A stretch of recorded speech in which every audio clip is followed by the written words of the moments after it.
Hey everybody, Marcus Crawford here with the Idaho Quadcopter channel. Hey, today I've got something completely different, something I've never done before on the channel. We have an RC car for review, an off-road buggy, four-wheel drive. We have the Haiboxing Protector 12815. This is an interesting 1/12 scale off-road vehicle. Like I said, it's a four-wheel drive sandrail buggy. So what it's saying on the box here is that it is RTR, ready to run, four-wheel drive, 2.4 gigahertz. It says qualified shocks, but my understanding is they're oil-filled shocks, and it has real ball bearings. It has a 390 motor, which I understand is a brushed motor. Classic gears, it says, which I believe they mean it has metal gears, is what I've read. It has splash-proof electronics. In other words, it's not waterproof. However, it is water resistant. So splash-resistant ESC receiver.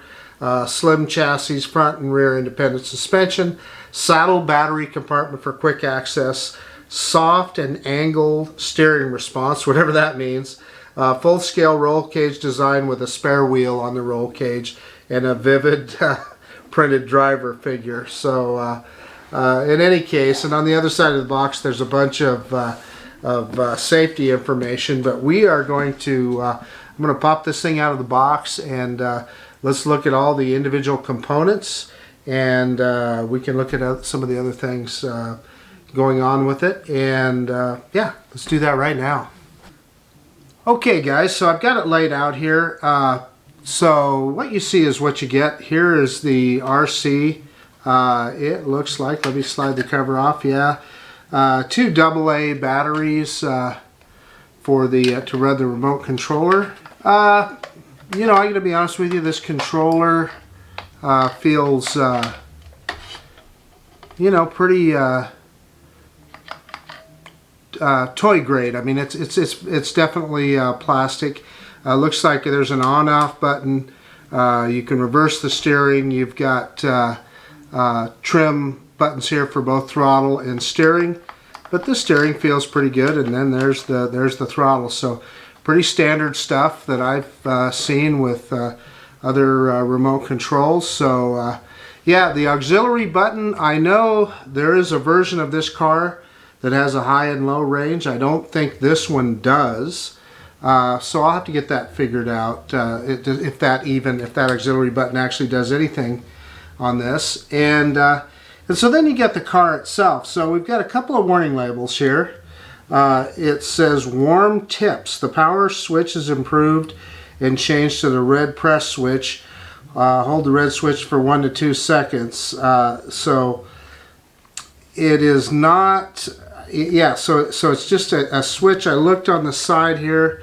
I don't know if you can see it until I lift the body up, but right under here is the switch. So I guess that's what they mean, that you hold it for, I guess, oh, you press it in. Yeah, you press it in for 1 to 2 seconds. I was trying to move it to the side, so evidently that's how you turn it on and off.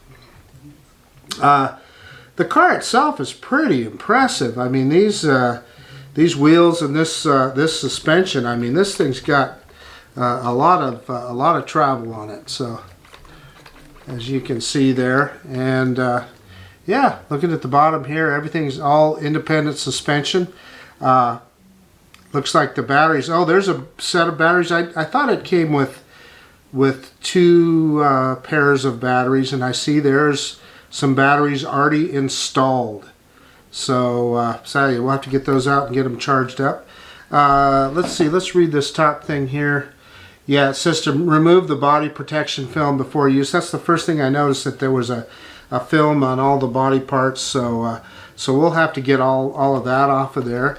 And then the decals are not installed. And I got to be honest with you, I don't even know if that's anything that I want to attempt to install. My I remember even as a kid when I built models, trying to get that kind of stuff on straight was a challenge for me. So I may or may not install those on the buggy. Yeah, other than that, it talks about the power switch, and it says also, please rip off the body protective film before use.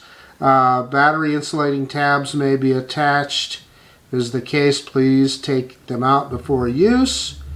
Drive at slow speed before trying a high-speed run. That makes sense.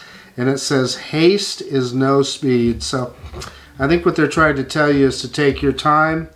Yeah, and it says to fully charge the batteries before use, and to clean up the car after use for maximum performance. And that's a good point. It's saying spare parts can be purchased, and the product image and color may vary from on the received product, but it looks just like what I saw in the pictures on the Amazon ad. So, and then you do right here. We've got the spare wheel, and they mentioned that. I don't know if you can see. There's a wrench in there, and here's a screwdriver and another screw. So I presume that just screws right on top of there. And then they got a bunch of spare hitch pins, and these hitch pins, let's remove them here pretty easily. And I believe this thing just tilts up. Yeah, sure enough, there it does. So, yeah, that is the brushed motors. This is the ESC. And guys, I am just learning what to do here. I'm sure this wire here, yeah, it is. It's running to, on the very top here. This is pretty cool. I'm looking forward to that. You got some LEDs.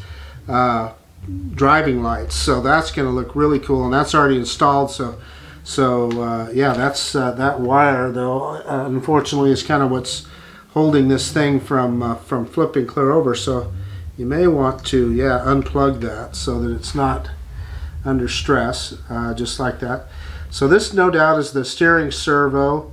I am just now learning about these cars, but I am seeing a very generous heat sink on this brushed motor, and I believe they said it's a 390.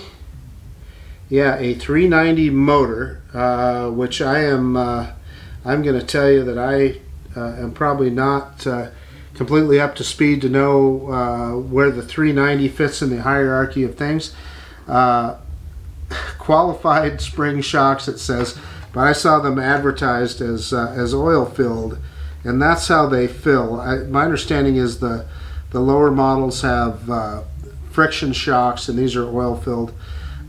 So you got, it looks like an adjustment on these springs. Yeah, that turns. So I presume you could set a certain amount of preload on the spring. I'll try the factory settings first, and then let's see. Yeah, there's the battery cover. Okay.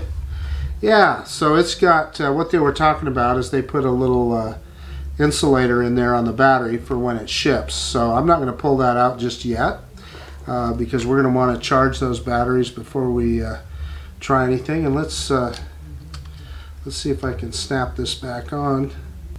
Yeah, there I did it. It wasn't that tough. So I think that looks to be like kind of a handy deal to have the batteries on each side there that you can snap them on and off. Yeah, I mean, that's about the size of it, guys. I'm going to get the, oh, I didn't show you the charger, I guess. Here is the charger, and it's USB. So, you know, you would simply plug the connector in,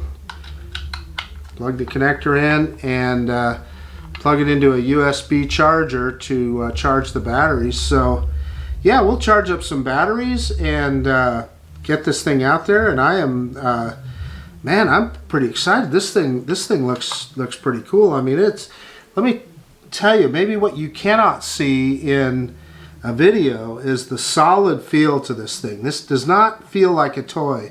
It feels like a hobby grade product. And I'm even impressed with the way they tied up all the wires and got everything put together so that, you know, there's not a bunch of loose wires hanging out there.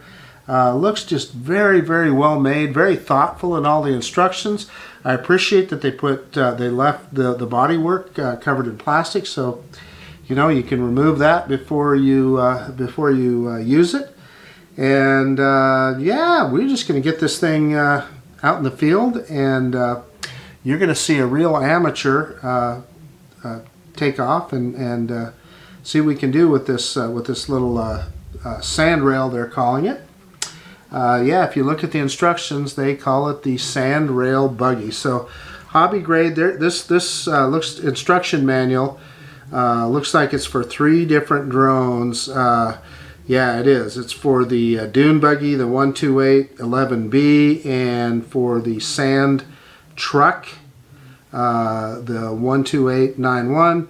But we're dealing with is the sand rail buggy, the 12815, and pretty solid looking piece. Oh, something else fell out here. Yeah, this just looks like an ad for those buggies. Oh yeah, so this is all of your customer service if you have an issue, where you can call and where you can get help. But boy, I can't imagine. It all looks pretty straightforward, and like I said, I'm very impressed with the build quality that I see. And man, this thing, and not only that, it just looks good. I mean, man, that suspension, you know that thing is that thing's going to be pretty cool. You know, I don't know if the preloads or anything that you need to mess around with on here. We're going to try it just as is, and see how it goes. But I've been scoping out some places to try this thing out, so pretty excited about doing that. And we'll get everything charged up, and in the next episode we'll take this thing out, and you'll get to see an amateur try this baby out. I'm pretty excited about it. All right, thank you everybody. This is Marcus Crawford with the Idaho Quadcopter channel out. And if you like this kind of content, please subscribe to my channel. And I know we're mostly drones, but I want to throw a little bit of this kind of stuff in once in a while, because you know, those of us that fly drones typically have these kind of interests as well. So so we're going to do that. And gosh, thank you, and we'll see you on the next episode when we actually get this thing out and try it out.